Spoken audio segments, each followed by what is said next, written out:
tranquil conscience and an easy digestion, he slept well, by the profound interest of a story about a rat and a black cat, I think, which she was narrating, all in an undertone, of course, to her sister. When the day broke, it so happened that this history was not altogether finished, and that Scheherazade, in the nature of things, could not finish it just then, since it was high time for her to get up and be bowstrung, a thing very little more pleasant than hanging, only a trifle more genteel. The king's curiosity, however, prevailing, I am sorry to say, even over his sound religious principles, induced him for this once to postpone the fulfilment of his vow until next morning, for the purpose, and with the hope of hearing that night how it fared in the end with the black cat. A black cat, I think it was, and the rat. The night having arrived, however, the Lady Scheherazade not only put the finishing stroke to the black cat and the rat was blue, but before she well knew what she was about, found herself deep in the intricacies of a narration, having reference, if I am not altogether mistaken, to a pink horse with green wings that went in a violent manner by clockwork, and was wound up with an indigo key. With this history the king was even more profoundly interested than with the other,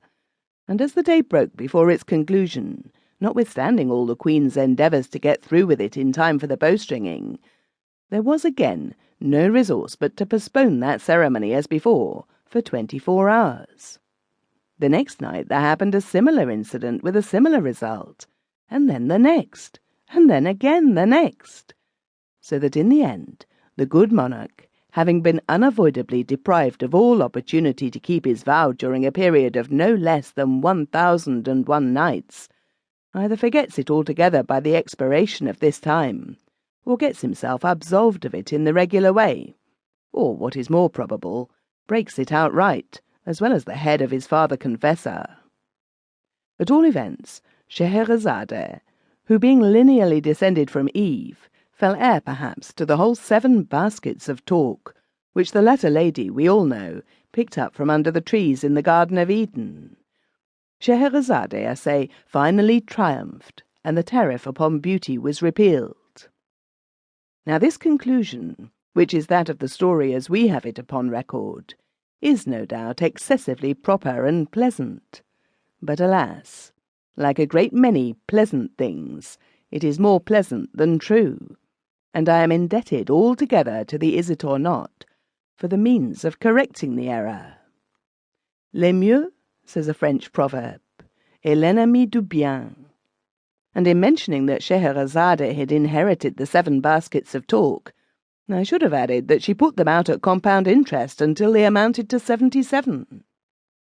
My dear sister, said she on the 1002nd night, I quote the language of the Is It or Not at this point verbatim. My dear sister, said she,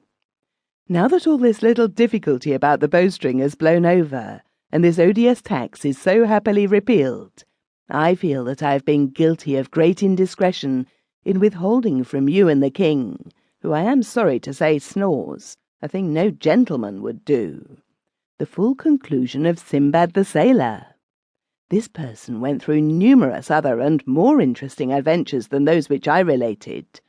but the truth is, I felt sleepy on the particular night of their narration, and was so seduced into cutting them short, a grievous piece of misconduct, for which I only trust that Allah will forgive me.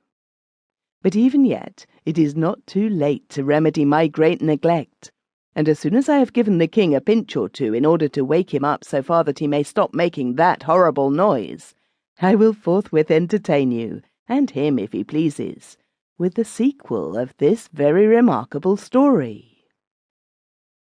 Hereupon, the sister of Scheherazade, as I have it from the Is It or Not, expressed no very particular intensity of gratification, but the king, having been sufficiently pinched, at length ceased snoring, and finally said, and then, hoo, when the queen, understanding these words, which are no doubt Arabic, to signify that he was all attention, and would do his best not to snore any more, the queen, I say, having arranged these matters to her